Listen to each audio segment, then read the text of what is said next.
ஆக்கமும் ஆன்மீகமும் ஒரு அற்புதமான தொழில் நேர்களே. கடவுள் பக்தி இருக்கிறப்ப கடவுள் பக்திகிட்ட 2 மிக மிக முக்கியம். என்ன அப்படின்னா, ஒன்று பொறுமை, இன்னொன்று சரணாகதி. அதாவது சரணாகதியும் பொறுமையும் ஒன்று தானே அப்படின்னு நீங்கள் நினைக்கலாம். இல்லை, பொறுமை தான் ஃபஸ்ட்டு, சரணாகதி நெக்ஸ்ட்டு. பொறுமையை கடைசியில் சக்கையாக வாட்டி வதச்சு நம்மளை போதுமுடா சாமி, இந்த கடவுள் பக்தி நம்ம நார்மலாகவே இருந்துக்கலாமே அப்படிங்கிற தோன்ற அளவு கொடுப்பார்.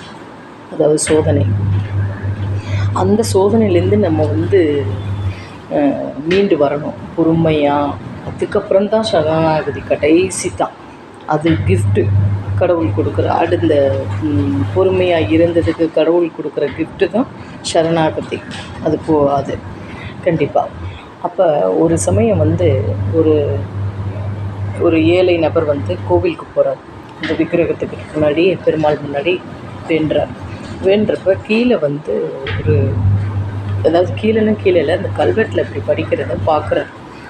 பாதி படிக்காமல் நின்று விவரமாக படிக்கிறார். இந்த கோவிலில் 100 குடம் தண்ணி ஊற்றினா ராஜ பதவி கிடைக்கும் அப்படின்னு இந்த இதில் எழுதியிருக்கிறத பார்த்தார். அந்த எழுத்துக்கள் அப்படி இருக்கிறச்ச இவர் 100 குடம் தானே, நம்ம ஊற்றிடலாம் அப்படின்னு சொல்லிட்டு இப்படி ஒன்றா குடத்தை எடுத்து ஊற்றுறார் பெருமாள்கிட்ட. ஊற்றுறப்ப 96, 97 இப்படின்னு என்றப்போ கடைசி 99 வரப்போ என்னடா ஒரு இதுவும் வரலை, அங்கே தூரத்துலேருந்து நம்மளுக்கு ஒரு தக்கலும் வரல, எங்கிட்ட நம்மளுக்கு ராஜ பதவியெல்லாம் கிடைக்கும் அப்படின்னு நினச்சிட்டு இவர் என்ன செஞ்சிடறாரு, பொறுமை இழந்துடுறாரு. அப்போ அந்த குடத்தை வச்சு தலையில் பெருமாள் மேலே போட்டுறாரு. அப்போ பெருமாள் வந்துடுறார். பெருமாள் நீ 99 வந்துட்ட, இந்த 1 வர்றதுக்குள்ளே உனக்கு பொறுமை இல்லை, என் மேலே போட்ட அப்படின்னு சொல்லிவிட்டு பெருமாளை நம்ம திட்டுறதுக்கோ உடைக்கிறதுக்கோ அடிக்கிறதுக்கோ எந்த வித உரிமையும் இல்லை. அவர் தான் நம்மளை செய்வார். ஆனால் அவன் அதையும் மீறி பெருமாள் தலையில் அந்த குடத்தை போட்டுருவார். பெருமாள் வந்துடுறார். இப்படி சொல்லவும், உனக்கு பொறுமை இல்லை, அதனால் நீ 7 பிறவி நீ கழுதையாக எடுத்துட்டு 7வது பிறவி பூர்த்தி பண்ணிவிட்டு 8வது பிறவியில் நீ மனுஷனாக பிறந்து திருப்பி எனக்கு 100 குடம் தண்ணி ஊற்றி அப்போ தான் உனக்கு பதவிகளோ இதுவோ நடக்கும் அப்படின்ட்டு. அது எப்படி இருக்குன்னு நேர்களே.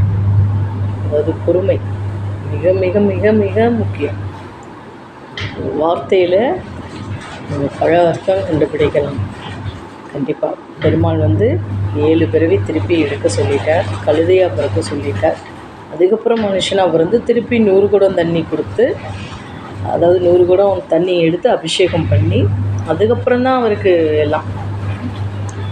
அப்போ அவர் காத்திருக்கணும் ஒவ்வொரு யுகமும். யார்? இந்த தவறு செய்தவர். ஆக கடவுள் பக்தி கரெக்டாக நடந்துக்கணும்.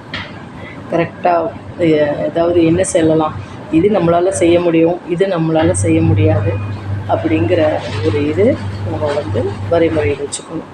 கண்டிப்பாக தூய பக்தி வேணும். கண்டிப்பாக பெருமாள்கிட்டையோ அம்பாள்கிட்டையோ நம்ம பக்தியாக இருப்போம் அப்படின்னா நம்பிக்கை தான் முக்கியம்.